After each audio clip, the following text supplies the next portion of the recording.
G'day everyone, welcome to our chat today. My name's Will Hanson, I'm from Xtremepush. We're in the blue stand just over there. Today we're digging into data and engagement in the age of disruption. We're very welcome to be joined today. I'm going to set it up with a bit of an intro as to who we are at Xtremepush and what we do. I'm going to let Matt and Tom both introduce themselves and their brands, so Locker and The Currency. Xtremepush is a customer data and engagement platform. We work with publishers across the UK and Ireland on their data and engagement. So what does that actually mean? We work in the app space and the web space on all first-party data channels. We also provide a single customer view or a single reader view for some of the biggest publishers in the market. We have clients such as the Irish Times, RTE. For all the football fans in the room, LiveScore are one of our biggest partners. So any push notifications or upsetting news you get about your Manchester United or team that you're going for, or about the Australian cricket team, that's coming from the LiveScore app, which is being driven by the Xtremepush platform. Today I wanted to invite Matt from Locker and Tom from The Currency. I'll be very crystal clear in my agenda here today. Matt and the guys at Locker are a customer of ours. Tom is not a customer of mine yet, but hopefully we'll be able to change that relatively shortly. But I wanted to bring them on because they're really good examples of scaling businesses within the publishing space that we work with to help them grow and retain their customers and really understand their data and drive engagement with them. I'll let them introduce their brands a little bit better than I can. So I'll throw to Matt, who's from Locker, which is a sports technology brand based out of Galway. So I'll throw it to you there, Matt. Thanks, Will. So the story of Locker started over COVID. It was founded by myself and three others out of Ireland. And we have a combined 2 decades in working in digital media and broadcasting, but we're also massive sports fans. And the way we saw it is that the biggest problem is that from a fan's perspective is not the amount of content that's actually out there. It's never been a better time to be a sports fan with the growth of audio, video, live sport access, great premium sports journalism, but rather it's the fragmentation of the user journey that user has to take on a daily basis to navigate what they want as a fan, from the podcast that they listen to the live broadcast that they want to watch from the teams and leagues that matter to them. So, when you look at the time that's spent from an average sports fan on a weekly basis, spend over 24 hours consuming sports. That's over 3 hours a day. When you strip out the fact that you got to have 6 to 8 hours to sleep and 8 to 10 hours to work, over 25% of the sports fans' day is being spent consuming sports content. So why hasn't there been a better way of experiencing that from a fan perspective? And as we saw it, it's been solved in other industries. Spotify's done it to music, centralized that for the fan experience. You look at the likes of Expedia and travel, DoorDash or Deliveroo and food consumption. So we set out with a simple mission to try to deliver a personalized world that's powered by sports fans. So that's what we're trying to do at Locker. So Locker's a sports tech company that's trying to build that app that allows for the centralization of premium sports content and digital experiences that matters to fans. So it's a free to download app. We've just recently launched in Ireland. We're a very young company. When you sign up, you pick the teams, leagues, kind of traditional rights holders, athletes that you want to follow. But more importantly, you get to pick the publishers and the journalists that matter to you as well. And from there, the machine learning takes over and we start to fill your locker with stories you love from sources you trust. It's multiple formatted, so it's in written. You can listen to podcasts, you can watch highlights, you can consume, watch, and buy live sports. You can play fantasy gaming, and you can even have integrated access to NFTs from some of the teams that we have. But it's important to mention, we're not a publisher, we're agnostic. We produce no content. Rather, through machine learning, data-driven insights, and media partnerships, we're trying to deliver a better world for that fan to have that centralized experience. But then again, we all come from a publisher background, so we know that there's challenges from the content side of things as well. So we're trying to deliver tools and technologies that allows for generating new revenue streams through subscription reselling, data-driven insights, which we're here to talk about, of course, as well, and global growth into new markets that publishers aren't activating in. So that's a little bit about our background. Awesome, great introduction. And we'll flip to you now, Tom, as Chief Editor of The Currency, and probably a bit more of a, I don't want to use the word traditional, but more aligned with being a more standard kind of publishing brand with what you're offering. It'd be great to hear what you guys are doing.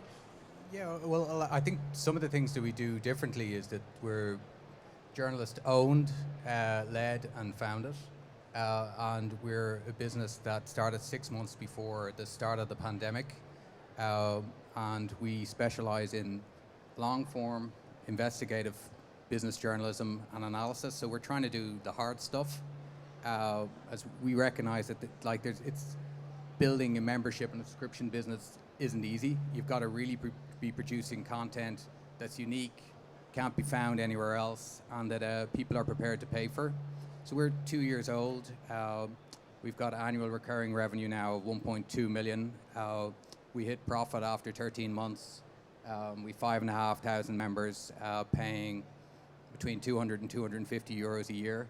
And we had a real focus on trying to push people towards annual membership. So we would probably have a 65% annual membership over monthly, as we kind of see that's the way to really secure your income streams, reduce churn, and you got to spend that little bit less time worrying about stuff the same way you do if you've got the volatility of, you know, having one-off payments or monthly payments. I mean, the best way to do it is lock them in long term.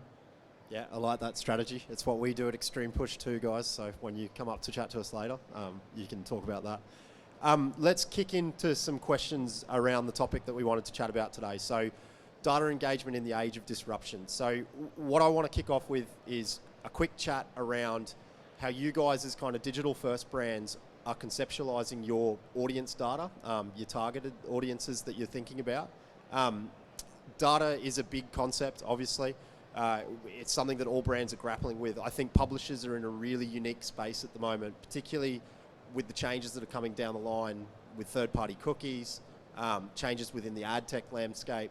Publishers are in a really unique position now to harness their first-party data and understand it better so that they can monetize it.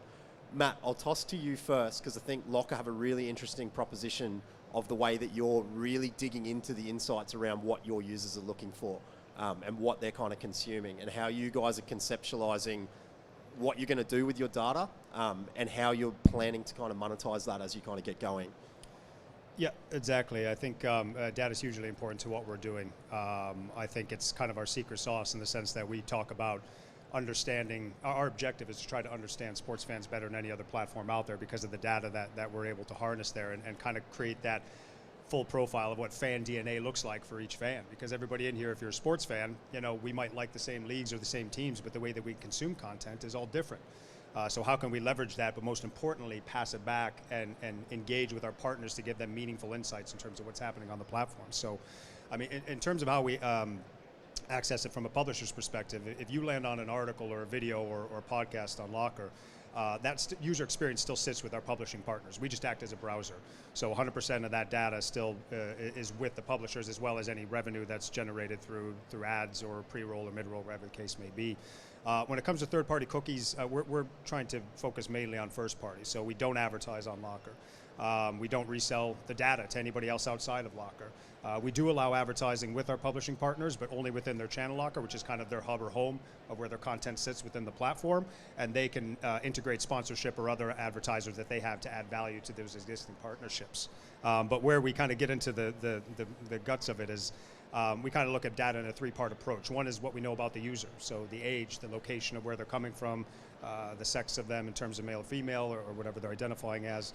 The second is attribution. You know, what are people following? You know, what are the teams that you're liking? What are the publishers that you're liking? What's the content that you're consuming? And then the next layer down is the behavioral insights. You know, what are you searching for?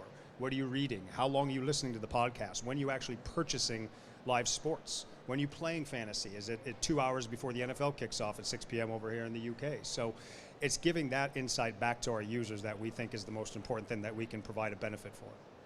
It's an interesting one because I think you guys are in a unique position being an app-first brand that you're looking at permissible data.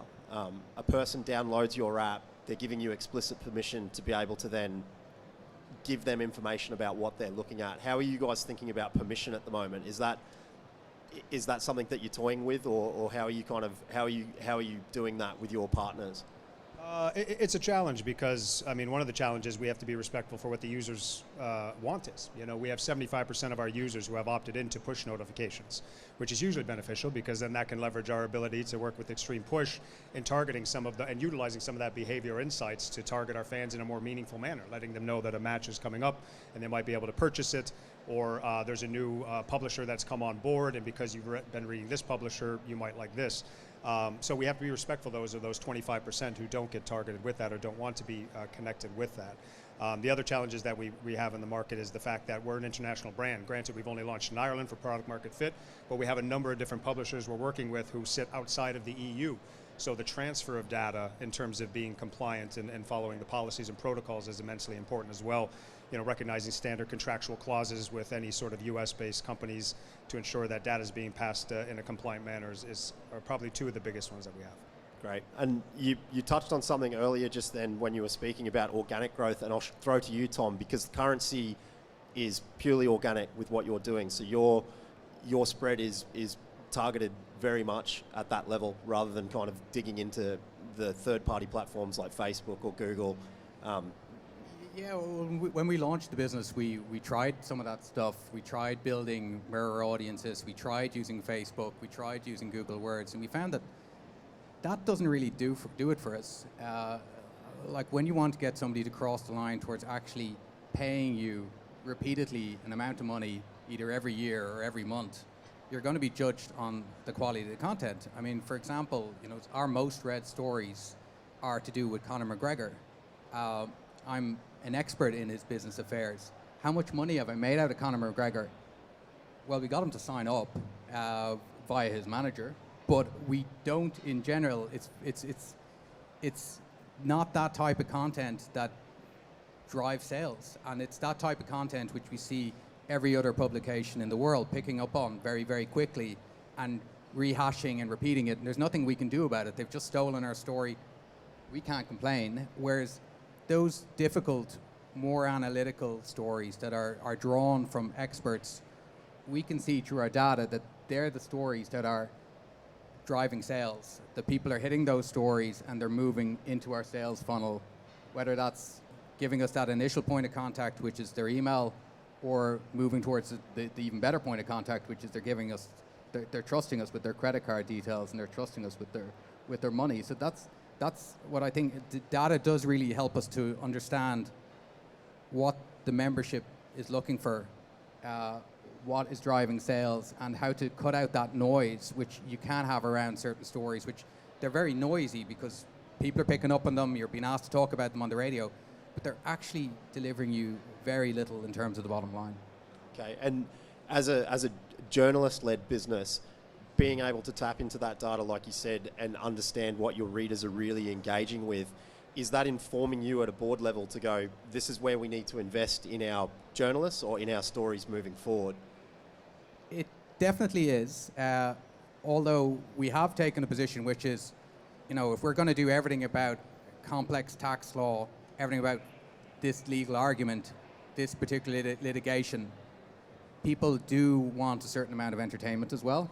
So they might be signing up for the serious stuff, but don't forget that, like, if you want them to keep coming back, you need to have other types of stories that are going to entertain them when they get into work, make them talk about something and have that talkability factor among their friends. So we wouldn't be overly snobbish about stories. And sometimes you would see a story that you kind of go, like, we've been writing about Russian money in Ireland for 6-7 months now, and suddenly it's like we're the experts in it. It's a big story. We thought it was a big story 6 or 7 months ago, and we should have thought it was a big story 2 years ago. And the data wasn't driving that story at the start, and it wasn't driving subscriptions, but we stuck with it. And as a result, we're getting some of the breaks now. Yeah, interesting. It's a hugely complex space, and I'm glad I've got two co-founders of business up here. There's plenty of brands here today that are obviously talking to publishers on a one-to-one basis about their products, right? Xtremepush is doing the same. Talk to me about how you guys are approaching the complexity within the digital marketing space, or let's call it the marketing technology space, or the technology space for your digital first products. How are you guys looking at partnerships, and what are you looking for brands to come in and talk to you from a partnership perspective? Like, what works? What are the challenges that you're finding to kind of navigate this? I can kind of throw that to maybe you first, Tom. Well, I was the editor of a traditional newspaper brand prior to co-founding The Currency, so I've heard a lot of bullshit over the years So you are very, very careful around just when you're picking a partner, just to think about how much is it going to cost you and what's it going to deliver. You shouldn't be afraid to try things, but just be conscious of that, because I certainly found ourselves, like we went down roads with companies that, that they didn't deliver for us. So think about, is this a company that is going to deliver something either in terms of improving the quality of the product or improving your bottom line? So that's definitely one thing we're always thinking about, and like we're always thinking about what is the cost income, and then the third thing is just about what is the level of support that this company has. Certainly, we went through 2 builds of the website. First build, we said keep it simple. There was a lot of bespoke. Once you get into bespoke stuff and there isn't the support behind it, you end up being a project manager, which is not what we're really good at. So do check, just look at the customer support, because this needs to be something that like you're dealing with platforms, you're dealing with partners that are meant to be taking problems away rather than creating them. So when we went back and rebuilt it, we really kept the whole thing simple as possible and made sure that we were comfortable with the people we were working with, and that we knew that there was somebody who would respond quickly, whether that's on Slack or whether it's better still, even on the phone, that if there is a problem, they'll resolve it quickly and we can get back to doing what we want to do, which is, publish great content and not run technology companies. I think that's great, and I can throw to you now, Matt, because you guys would sit as a technology-first company on the other side of that perspective of in-housing. Yeah, so when we look at partnerships, I think the 2 critical things we need to have is, and Tom's dead right in terms of providing valuable support and what the support is actually that you get on the back end of it, but also anything that we partner with or who we look to partner with needs to be improving the product for the fan, but also improving the relationship we have with our publishers in order to what we're giving back to them. So the way, simply put, I think we kind of have 3 buckets of partnerships. One is our content creators, our publishers, our podcasters, our anybody producing premium sports content. We love them to be part of Locker. And the 4 things that we try to deliver for them at a high level is to try to make it easy. Easy integration, take it off, take that issue off of their side and put it on our side. Make it transparent. Be absolutely upfront in terms of what we're doing with the data, who's using them, and getting access that's meaningful to them. Make it fair. Again, we're agnostic, so we don't want to be putting publishers ahead of anybody. That's for the user to decide in terms of, and then make them revenue. How can we deliver more tangible results in subscriptions or advertising revenue through them, through our platform? The other bucket, I guess, is data partnerships, and that would be an example of Sport Radar or Stats Perform.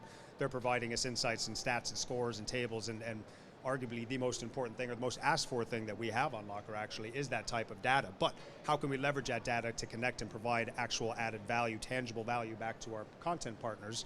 Well, we can recognize the fact that if you're following a Liverpool plays tonight, if you want to have access to that, it would be good to be able to say, okay, you're consuming and watching and trying to follow along with the score. Where's the content that's being produced around that? Where's the opportunity potentially if, say, you're in Ireland, and while I know it's a Champions League game, so it gets back to another one of your clients, can you buy a Now TV subscription maybe to watch that actual match otherwise? So connecting that data to our publishers to harness that is important. And then third bucket is their tech partners. That comes into the likes of the data compliance, the policies that we produce. We're lucky to team up with a great company called DataShips. It helps us a lot of that. We work with analytics and data providers like Explo. It's a young company, just came out of the Y Combinator program in San Francisco. And then with the likes of yourselves, because that's how we provide tangible assets back on the marketing side, connecting fans to more of what they want and connecting publishers to fans who want it. I mean, we have an open rate of push notifications of 10%. And that's because they're tailored and personalized. So we can access, so fans want to be getting more of that. So through the likes of ourselves and our relationship with Xtremepush, we're able to connect those fans in a more meaningful manner. Yeah, great. And did you want to jump in there, Tom? Or no, let's go. I thought you were jumping in. I want to talk quickly about the topic, the guys that were just talking previously before us, so audiences and memberships. Monetization, let's call a spade in the room. Tom, I think the currency, you've got a very interesting approach to this by going so niche, everything behind a paywall, and I think that's an interesting strategy. Yeah, well, we would certainly put 95% of the content behind the paywall. we're making a few exceptions at the moment for, we've got a guy in Ukraine. We kind of feel he's out there risking his ass. We should let that go out further. So the Ukraine content isn't behind the paywall, but most of the other content is behind the paywall. And we've looked at lots of different ways of doing it, and we had lots of different advice at the start. But we felt, look, we're dealing with business people. They're used to paying for things. Let's see how it goes with letting them try to pay for it. And it's been successful to date to a certain extent, meaning we've got to profitability, we've got to 5,500 members, but it's something we do certainly need to kind of keep an eye on and keep under review to a certain extent, because as the brand continues to grow, and if we want to try and break outside, like Dublin and London are our two markets, we wouldn't even consider Galway a market. Very much, like it's tiny. Like it's 80% Dublin, it's 10% London, and it's kind of 10% a scattering of the US, scattering of regional cities. So that's kind of been something that we're really thinking about. Just thinking about like how do we take the business to the next level beyond word of mouth between different people in business. And I presume that you guys are looking at different partnerships and opportunities within that space as you scale. Is that what you're exploring at the moment, or is that kind of down your plan for the next kind of 12 to 24 months? So what's that big challenge with the scaling for a scaling brand like yourselves? Like, where do you see yourself moving in 12 to 24 months? Well, the big challenge for us is finding talented journalists prepared to step away from big brands and go for it. But we do think that we're more than competitive on the remunerative side.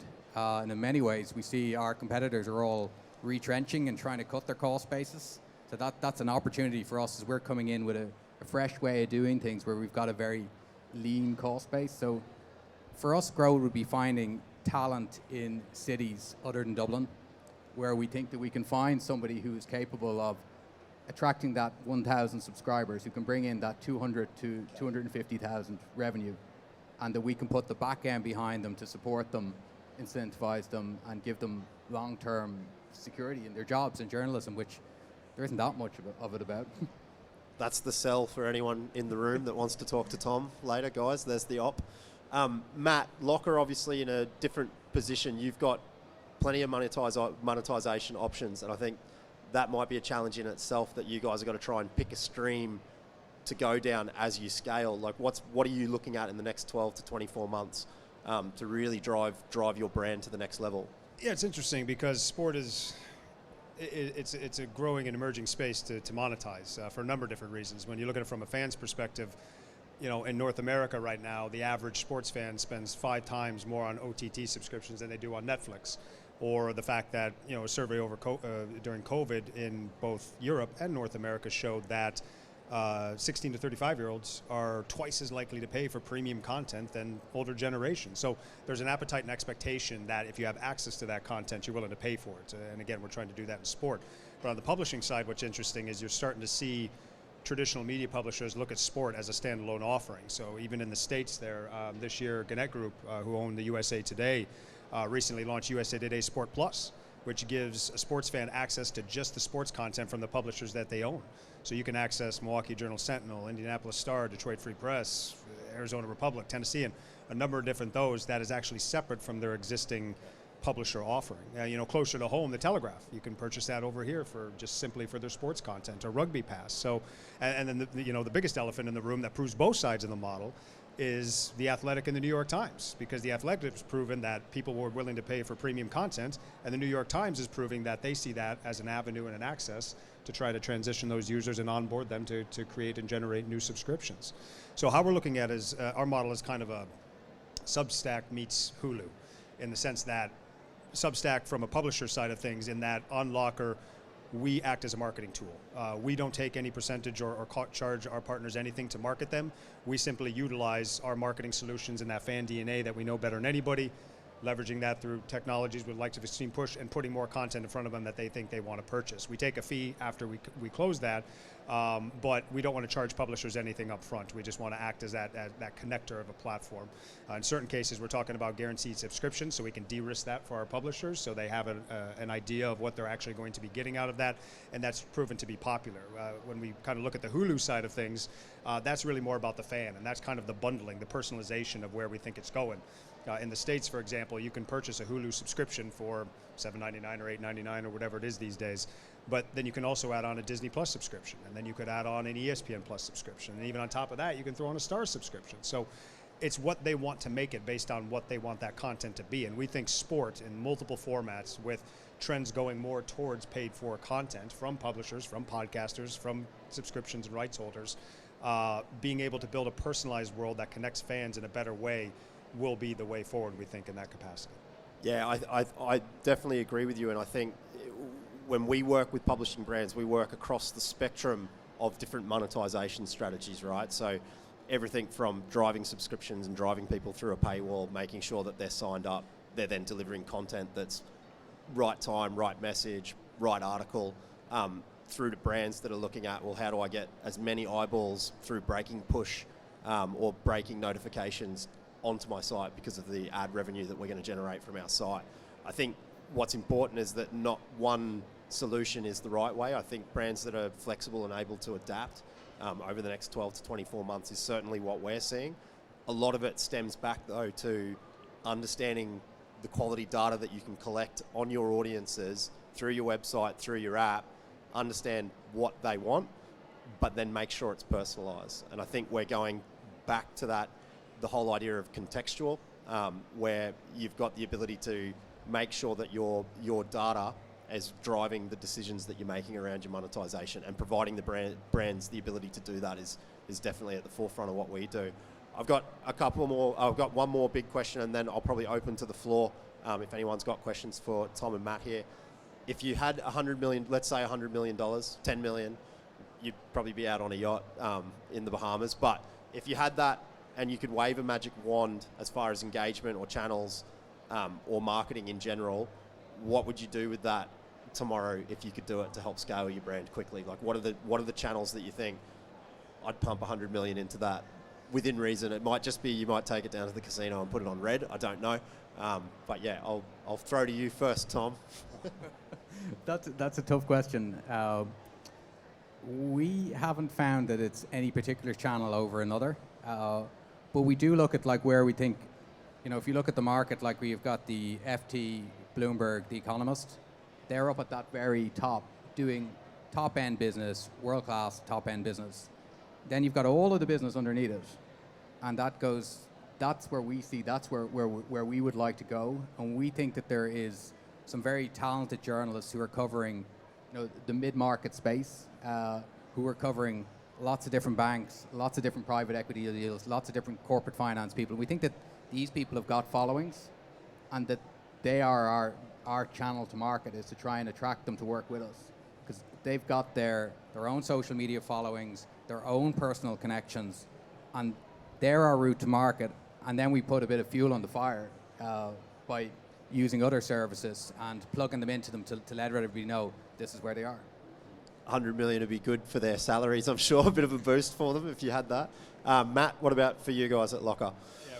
We almost have the opposite challenge, I should say, which is we don't have the OpEx cost maybe that comes with hiring journalists, but we're a tech company building an application. So as anybody knows who's trying to build anything in the application world, like dev talent is hard to find and hard to get any in an affordable manner. So we definitely put some of that towards that.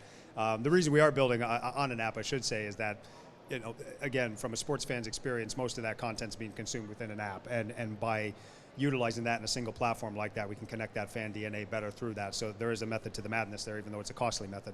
I suppose the other things we look at is the two biggest challenges that we could deploy that capital with is growth. It's easy to say you can go pay for users, and that's one way of doing it, but how do you create a B2C product that gets organic growth and traction and creates these network effects that you can be talking to users and getting them to be, your marketeer, so to speak, on your behalf. So we're looking at ways to connect with where our fans are. These are sports fans. So where people are playing sports. So we're engaging with federations, we're engaging with clubs to talk to them about the app. How can we make it better? Where people go into sporting events. So we're looking at events like Six Nations, like some upcoming international football matches. Anybody and anywhere going to events, Locker should be part of their daily experience. How can we make it better? And then people are consuming content, working with our partners to say, hey, what are you seeing in this space? How can we better inform your editorial content based on what we know and get you involved and be able to kind of market some of your more services within that capacity. So growth is a big one. And then scale. Like we're trying to build the most, dedicated world for sports fans, and we're only going to be as good as our partners in that case. And that's anybody who, again, comes from a traditional media background, creating a podcast, creating live content. How can we get around to as many partners as possible and talk to them about the benefits that we can provide, and then layering in a better understanding of that fan DNA, that first-party data that makes everybody's life better because the fan is getting a better experience and the opportunity to consume it all in one place. And our content creators are generating some of those tangible benefits based on that data DNA that we know through revenue streams, through organic growth, or through new market growth, I should say. Excellent. That's a fair old grilling from me, guys, so I massively appreciate it. Were there any questions from the floor? Does anyone want to yell anything out? It's all good if there's not. Do I go? Hi, you talked about collecting and analyzing data in order to understand users better, but how do you work out what kind of data you want to collect? Do you is it a bit of a trial and error, so you collect a load of data and kind of try and cut through the noise and work out what is actually going to be useful, or do you kind of approach it from the other way and you think, I actually want to try and understand this about my users and then only focus on collecting that data? Who wants to land Good that? question. I can jump in a little bit on that. I mean, again, we're still early days, so a lot of what we're doing is working directly with partners to understand more of what they want. So part of the offering is try to be as bespoke as possible. So when we talked about some of those partnerships that I brought up earlier, we're trying to look at analytics tools that allow us to not be a one-size-fits-all, but rather, hey, what's important to you? Because every single partner, there are certain things that are going to be universal, but there's also elements that, in our conversations talking to the MLB, Major League Baseball, is different than talking to RTE, which is the national provider of kind of content in Ireland. So we want to work with them to understand that better, but then at the same time, I think there's simple things that we can provide that they're not getting elsewhere. Connecting more insight in terms of what are they following that can better inform the content creation that they're doing that we think is quite important. So being open and transparent with our partners and trying to working with them and identifying areas where they want to provide it. And if we can do it in a transparent manner that our users are allowing us to do, we're open to that. Yeah, just to come in there, I wouldn't say we've fully figured it out, to be honest. And I think it's something that you need to be prepared to experiment and think about. But one thing we certainly have found is that when you're dealing with, say, banks or law firms, there can be quite a lot of restrictions around what data you can and cannot collect, and that there's very basic things sometimes you just can't see. Like there's certain readers, I know for sure, we know very little about them because they've got everything turned off. So that is a part of the market which might be only specific to business publications, but if you look at where things are going, I wouldn't be surprised if you do see some of the doors being closed off over time. Yeah, and I'll answer it from an Xtremepush perspective. We work with CRM managers and data managers and digital marketing managers on a daily basis across a spectrum of brands and verticals. One of the things that I use the American word that you hit a buzzword, like iteration is important, right? So you need to think about what you're doing. One of the things that we talk about as a team when we're onboarding brands and getting brands into the data space is actually working back from a use case is a really handy way of doing it. Thinking about what you're trying to achieve with your data, why you're doing that, will then usually enlighten you into what you need to be collecting. And then you get down the route of, well, how do I collect it? Am I allowed to collect it? How do I then use it? So we find that that's really important to go, right, here are the 5 or 6 things that I need to do as a brand, whether it's onboarding someone onto a new app, whether it's getting someone through a paywall. How do I then use my data to be able to drive that experience for the user so that I can achieve my goal? Yeah. Any other cues? Yep. Hiya. Have you got a strategy for your push notifications? So how do you decide how often to send them out, the content to put in them, so they're not just noise? I'll take this one for you, Matt. So So work with a partner like Xtremepush. Okay, so that's the simple answer. No, so regardless of the platform or marketing technology that you're working with, one of the key things that we talk about is going away from black boxing. So make sure that you're understanding, whether it's you're working with a partner that's an agency or whether you're working with another MarTech partner, make sure that you have the ability to control what you're doing at all times within a platform, obviously within reason. Having things like frequency capping, having the ability to understand suppression lists, understand what customers are receiving, how they're engaging with specific notifications is hugely important. So we talk about attribution on that sense. A platform like Xtremepush allows a marketer to go in and set all of those limits. We would have brands that work with us on a noisy basis that don't mind sending push notifications constantly to their audiences, but our more sophisticated brands are looking at what is the user experience that we're trying to achieve, regardless of channel, whether it's SMS, whether it's email, whether it's push, and how do I set up the flows and my marketing so that I'm targeting people at the right time with the right message, and then being able to cap all of that. Most platforms should have a form of being able to do that. I would say if they don't, then it's something to look into and understand and question around. And that's what we're doing for Locker. What he said. Hi, this is probably more of a question towards Tom, just because some of the stuff you covered. So I speak with a lot of B2B publishers, and their talk around subscription is that people won't pay for it in that space.